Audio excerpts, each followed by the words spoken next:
Oke, selamat pagi semuanya. Pagi, Suster. Selamat pagi, Suster. Selamat pagi, saya harap masih tetap semangat Pagi, ya, masih Suster. tetap semangat. Selamat Kita pagi, minggu Suster. yang tanggal berapa yang lalu itu kan kita sudah berbicara tentang asuhan keperawatan, perilaku kekerasan. Untuk topik kita kali ini sesuai dengan RPS, kita akan berbicara tentang terapi modalitas dalam keperawatan jiwa. Ya. Nah, kira-kira sebelum kita memulai, adakah yang tersirat di pikiran kita masing-masing? Apa rupanya terapi modalitas itu? Ada yang bisa silakan ya. Tidak usah takut.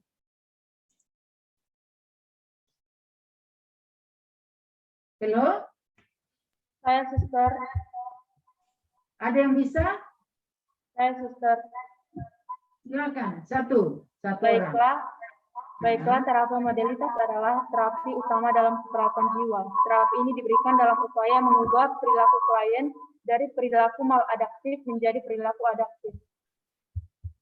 Bagus, itu jawaban yang sangat bagus ya.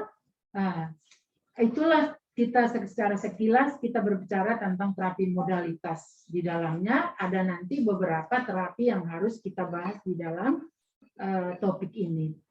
Baik, untuk gangguan jiwa itu merupakan multikausal ya, sehingga banyak model konsep yang menjelaskan fenomena tentang jiwa ini sendiri. Maka pendekatan terapi beragam sehingga kita dapat menerapkan yang namanya terapi modalitas ini karena beragam tadi multikausal sehingga kita berbicara tentang terapi modalitas tadi ya. Nah, kita lanjut.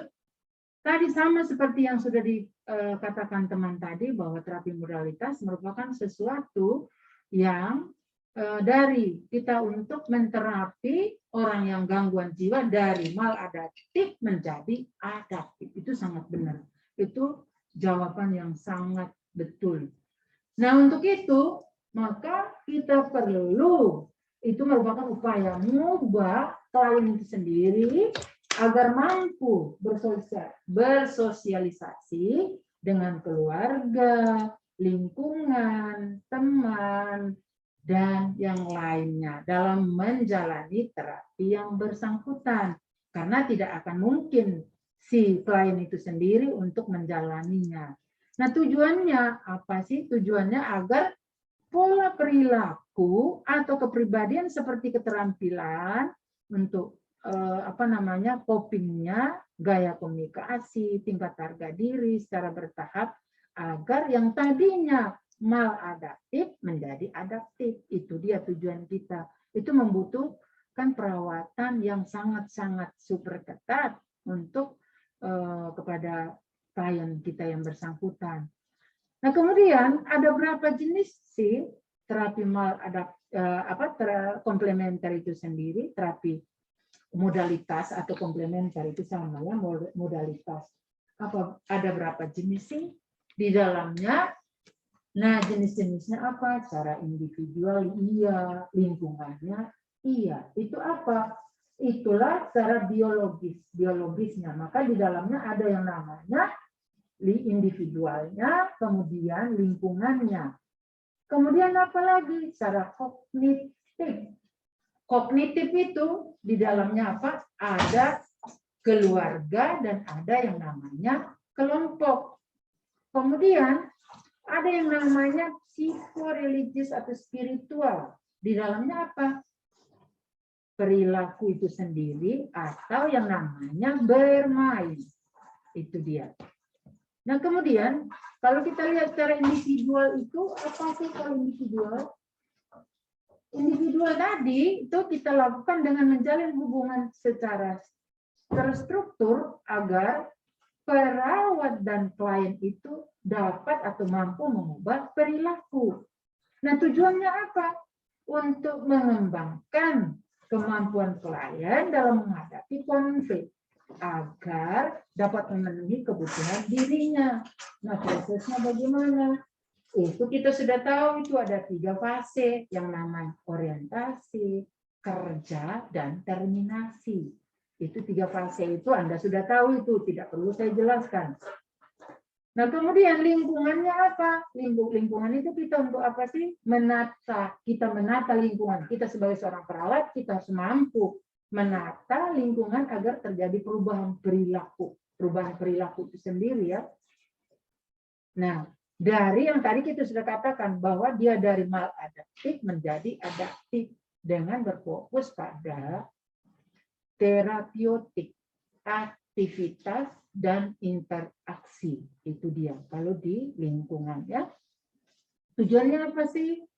Nah, untuk memampukan klien itu agar dapat hidup di luar lembaga atau di rumahnya sendiri. Di luar rumah, dalam rumah ya bagaimana dia bergaul dengan lingkungan luar rumah, berarti ada tetangga dan lain sebagainya. Nah, kemudian dengan melalui belajar itu, kompetensi yang diperlakukan agar beralih dari rumah sakit ke komunitas. Yang tadinya dirawat di rumah sakit, menjadi kembali ke rumah berarti bergaul dengan komunitas atau lingkungan itu. Nah, kemudian bagaimana prosesnya? Kita harus memberikan kesempatan berkembang sebagai pribadi yang bertanggung jawab. Nah, itu dia. Maka apa tugas perawatnya? Harus mampu mendorong komunitas dan pembuatan keputusan untuk meningkatkan harga diri atau keterampilan dan perilaku yang baru itu ya. Nah, itulah lingkungan. Nah, secara biologis tadi bagaimana sih secara biologis? Nah, penerapannya terapi biologis atau somatik itu didasarkan pada model medikal di mana gangguan jiwa sebagai suatu penyakit, memang suatu penyakit yang dalam bawaannya dia seperti seolah-olah tidak sakit, tapi merupakan salah satu penyakit. Nah, gangguan jiwa ini tidak mempertimbangkan gangguan jiwa semata, tidak hanya kelainan atau patofisiologisnya, tetapi secara jiwanya kita harus untuk memperbaikinya. Makanya tadi kita katakan dari maladaptif menjadi adaptif, yang dari yang buruk menjadi yang baik. Nah, itu dia. Kalau secara kognitif, bagaimana sih kognitif itu? Nah, merupakan salah satu strategi memodifikasi keyakinan dan sikap yang mempengaruhi perasaan dan perilaku klien. Nah, tujuannya untuk apa? Reevaluasi ide, nilai yang diyakini. Nah, untuk apa sih prosesnya? Mempertimbangkan stresor, mengidentifikasi pola berpikirnya, keyakinan yang tidak akurat, sehingga mampu mengubah pola pikir dan keyakinannya. Nah, akhirnya apa sampai ke harapan-harapannya untuk menyusun suatu perubahan yang kok cara pikirnya tadi kurang baik menjadi lebih baik, yang tadi cara pikirnya maladaptif menjadi adaptif. Nah, itu dia, itu secara kognitif. Nah, kemudian fase pembentukan perilaku dalam tingkat kognitif itu kayak apa sih?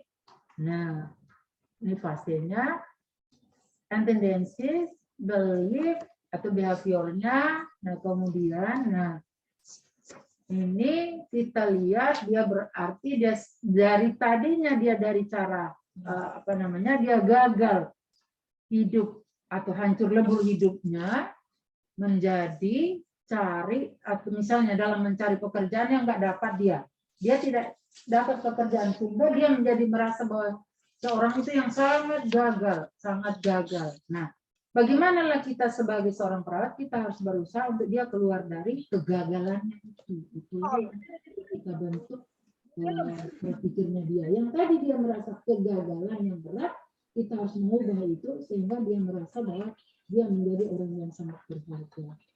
Nah, itu dia. Nah, kemudian, keluarganya untuk apa? Kita libatkan. Ya, sangat. Keluarga sangat membantu kepada klien yang tadi gangguan jiwa tadi, merupakan, kalau kita mau terapkan terapi modalitas tadi, keluarga itu sangat dibutuhkan. Nah, sehingga dialah sebagai orang yang terdekat di situ atau unit yang terdekat untuk membantu si klien tadi. Salah satu contoh tadi kita katakan bahwa cara pikirnya tadi merasa kegagalan yang berat sehingga dia bisa bangkit, maka fungsi keluarga di situ juga tujuannya akan untuk membantu. Nah, jadi keluarga untuk apa di situ? Keluarga kita beri pengertian kepada keluarga agar sasarannya tadi kena. Kita menjelaskan kepada keluarga dan keluarga itulah yang membantu si klien yang bersangkutan. Nah, kalau kita mengatakan dia keluarga dan kelompok itu di mana? Kelompok itulah yang tadi kita katakan, yang tadi di rumah sakit tadi, dia kembali menjadi di komunitas, berarti akan berbaur dengan kelompok. Maka apa? Pendekatannya perubahan perilaku melalui media kelompok itu bisa. Itulah yang nanti kita masuk menjadi terapi aktivitas kelompok. Itu bagian dari kelompok ini. Nah, terapi itulah yang untuk membantu merupakan salah satu terapi modalitas. Itu di dalamnya yang terapi modalitas itu merupakan bagian dari yang kita katakan tadi ada bagiannya kelompok yang ini, yang kelompok itu nanti masuk menjadi terapi aktivitas. Nah, kelompok. Kira-kira sampai di sini bagaimana? Ada pertanyaan di sini?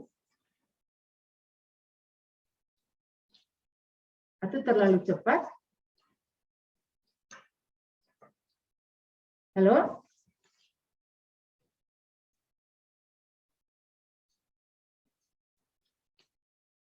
Oh, kok jadi hilang ya? Halo? Oh, kalau gitu kita lanjut ya. Nah, kemudian perilaku teknik dasar terapi yang kita katakan tadi, perilaku itu sendiri menjadi role model, kemudian desensitasi sistematisnya, pengendalian dirinya, itu salah satu teknik dasar dari perilaku. Nah, perilaku sehat itu dapat dipelajari. Nah, kemudian dari yang kita pelajari disubstitusi dari perilaku yang tidak sehat, itu bisa diubah, itu dia ya. Nah, kemudian role modelnya, kita menjadi role model. Untuk apa sih kita menjadi role model? Berarti kita mengubah. Ya, jangan pula kalau kita menjadi role model, kita pula yang lebih yang maladaptif. Nah, itu. Kalau kita menjadi role model, berarti kita mengubah. Kita mengubah perilaku dengan cara memberi contoh-contoh yang adaptif. Ya, kita sebagai role model tadi ya, kepada si klien. Nah, kemudian kita masuk ke terapi bermain. Terapi bermain ini juga merupakan salah satu terapi modalitas tadi ya, terapi bermain. Makanya di dalam terapi bermain ini anak-anak dapat berkomunikasi misalnya melalui permainan. Nah, jangankan dulu anak-anak, untuk orang yang sakit jiwa pun terapi bermain inilah yang dilakukan juga di dalam terapi aktivitas kelompok. Itu juga akan dilakukan di sana, sejenis permainan yang bisa dia ikuti. Nah, itu sama. Nah, kemudian di dalam terapi aktivitas kelompok itu ngapain dia rupanya? Itulah kita ambil salah satu terapi yang dia sama-sama bermain dan harus dipilih klien-kliennya yang sudah mampu ya. Kalau dia masih belum mampu ya nggak akan mungkin. Nah, tapi dikumpulkan kepada yang sejenis, dalam arti misalnya dia gangguan jiwa apa sih? Apakah dia isolasi sosial kah? Atau halusinasi kah? Dia harus sama. Itu baru bisa. Nah, dia harus kooperatif. Kalau tidak akan bisa untuk dilakukan. Nah, kemudian terapi psikologi spiritualnya. Nah, ini untuk apa sih terapi ini? Itu merupakan suatu terapi yang biasanya melalui pendekatan keagamaan. Nah, pendekatan keagamaannya, makanya dalam kita pendekatan kepada klien-klien jiwa itu kan harus ada yang namanya kita harus mendekati secara psikologis juga di situ ya. Nah, ada yang non dan ada yang ya gitu ya. Nah, non psikotik banyak jenisnya, terapi seperti gangguan cemas, gangguan depresi, kepribadian. Nah, itulah dia gangguan yang non psikotik ya. Nah, kemudian kalau dia psikotik itu seperti skizofrenia. Nah, gangguan afektif berat dia. Gejalanya itulah sampai maniak gitu ya, depresi berat. Nah, itu dia. Nah, kemudian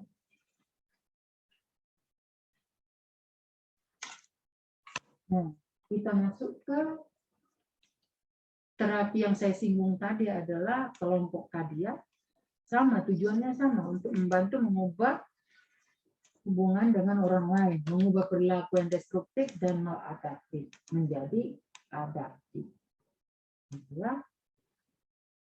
Nah, kemudian pengaruh kelompok ini untuk apa? Kelompok ini kumpulan orang yang saling interrelasi dan interdependensi, menyepakati norma tertentu, saling mempengaruhi satu dengan yang lain, dan saling berkomunikasi. Nah, dan memfasilitasi terjadinya perubahan perilaku. Nah, kemudian terapi ini juga memfasilitasi perubahan perilaku yang positif. Nah, dan juga perubahan perilaku yang maladaptif menjadi adaptif, gitu ya. Itu dalam komponen terapi kelompok tadi ya. Nah, kemudian strukturnya apa sih? Struktur kelompoknya itu batasannya, komunikasinya, pengambilan keputusan, dan hubungan otoritasnya. Besar kelompoknya antara 7 sampai 10. 7 sampai 10 orang dan 10 dan bisa sampai 12 lah. Itulah batasnya. Lama sesinya dia nggak boleh terlalu lama. Dia hanya 20 sampai 40.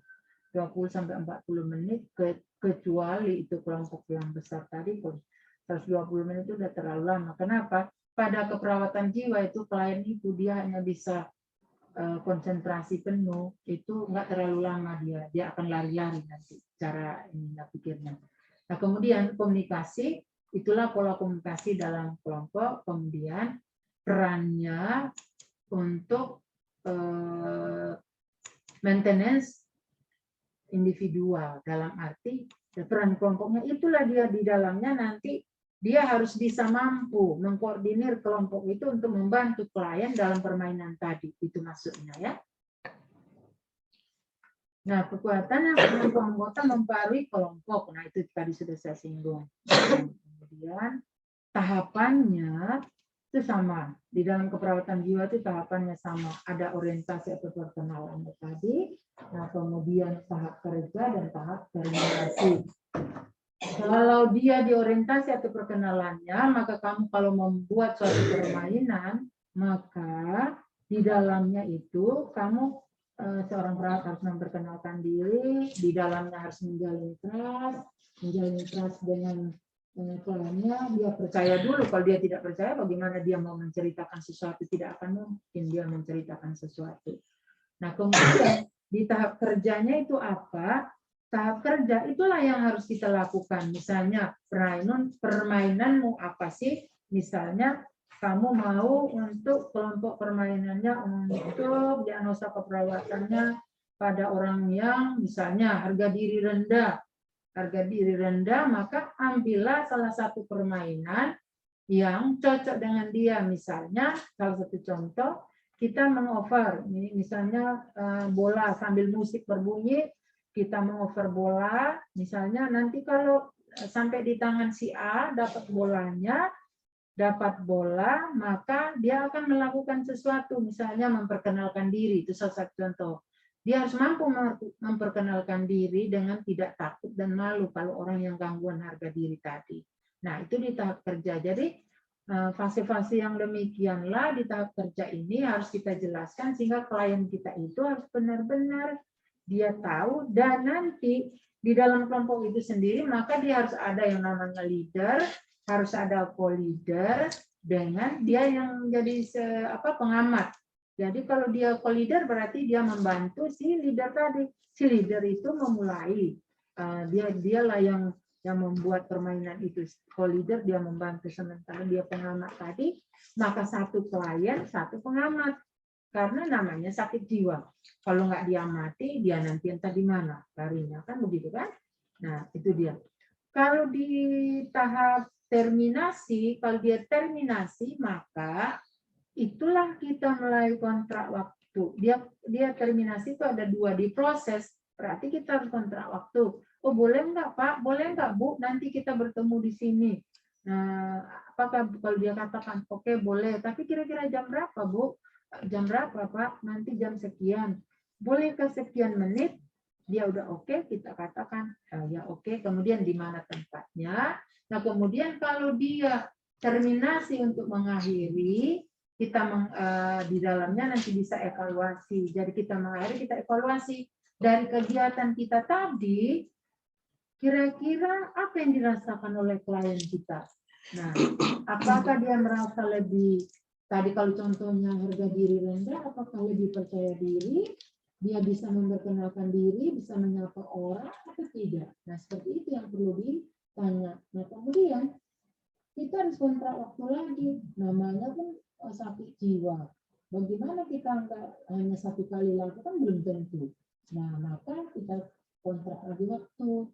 Kontrak lagi waktu, kira-kira kapan kita harus ketemu lagi, kira-kira di mana tempatnya, itu di terminasi itu sendiri ya. Nah, ini bisa jelaskan lagi kalau tahap kelompok itu kita ngapain. Nah, kita mulai penetapan tujuan kita untuk apa sih? Nah, kalau tadi misalnya tujuan kita tadi untuk harga diri rendah, maka kita harus katakan bahwa kalau dia di harga diri rendah, dia tujuannya untuk meningkatkan kemampuan agar dia mampu untuk tidak merasa dirinya kecil atau jelek dari orang lain. Itu harus kita sampaikan. Nah, penyusunan rancangan terapi aktivitas kelompok kita itu apa sih, permainannya kayak apa, kita harus susun. Nah, kemudian pesertanya pun harus kita tetapkan. Pesertanya itu tadi saya sudah katakan bahwa dia harus satu jenis. Kalau dia harga diri rendah semua. Arti tubuh tidak boleh di harga diri rendah kita kumpulkan dengan isolasi sosial, dengan halusinasi, nggak bisa. Kita harus kumpulkan menjadi dia harus satu jenis. Kalau harga diri rendah dia, maka harga diri rendah lah yang dikumpulkan. Tapi pasien-pasien yang kooperatif, jangan dia masih ada rada-rada dia dari harga diri rendah tadi, jangan-jangan udah isolasi sosial ya, jangan. Karena belum bisa diajak untuk bermain gitu ya. Kemudian kita mulai menentukan atau men-setting tempatnya kayak apa sih, permainan kita kayak apa, kita setting tempat itu. Nah, setting tempat sehingga kalau dia harus berkawan, dia jangan ganjil. Setting tempatnya itu begitu, dia harus berkawan. Kenapa? Kalau nanti berhentilah bola tadi di tangan si A, nah, dia mulai memperkenalkan diri, ya masa memperkenalkan diri ke siapa? Berarti sesama temannya. Jadi buatlah menjadi kelompoknya itu benar gitu ya. Kemudian menyiapkan alat dan bahan itu penting. Nah, kemudian orientasi anggota memperkenalkan, tadi saya sudah jelaskan ya. Nah, kemudian ada juga di dalamnya itu ada konflik. Itu anggota harus memikirkan bagaimana sih tahap sulit dan tidaknya, itu wajib. Kita harus yang menjadi leader tadi juga harus berpikir untuk itu sulit enggak ya ini ya. Nah, kemudian kebersamaannya, anggota mulai bekerja sama. Nah, ini kalau nggak ada kerjasama sama aja bohong. Nggak bisa kita lakukan itu. Maka tadi saya sudah singgung bahwa dia harus memiliki leader yang sudah terpilih. Dia nanti harus leader itulah yang memecahkan masalah dan lain sebagainya. Misalnya di dalam permainan itu ada diskusi, ya dia harus mampu untuk itu. Itu tugasnya si leader. Nah, bagaimana sampai di sini ada pertanyaan? Halo? Ada pertanyaan sampai di sini?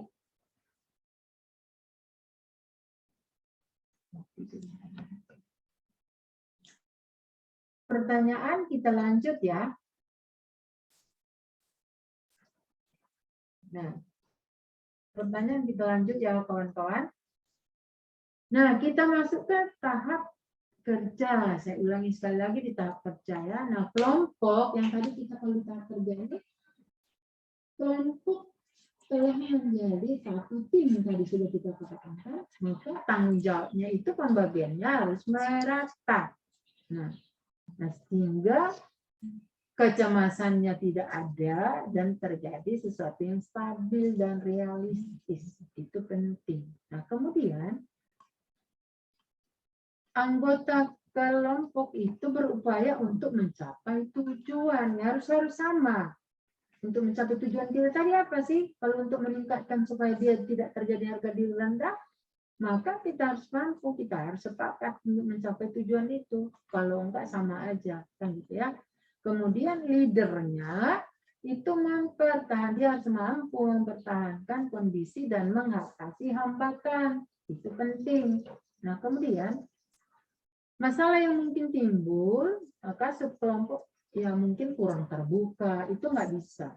Nah, maka di dalam kelompok itu kita harus himbau, semua harus bisa terbuka. Misalnya ini, saya begini, ya bagaimana ya cara kita untuk jalin trust kepada klien kita sehingga mampu gitu ya, untuk mengungkapkan sesuatu. Nah, di akhir kegiatan saat mengevaluasi proses, nah, oke. Saya kira untuk tadi tahap ini tadi saya sudah katakan, maka kalau tidak ada pertanyaan, maka untuk hari ini kita cukupkan di sini. Untuk berikutnya kita masuk ke topik yang lain, gitu ya. Untuk kali ini saya ucapkan banyak terima kasih, tetap semangat. Salam Santa Elizabeth. Salam Santa Elizabeth.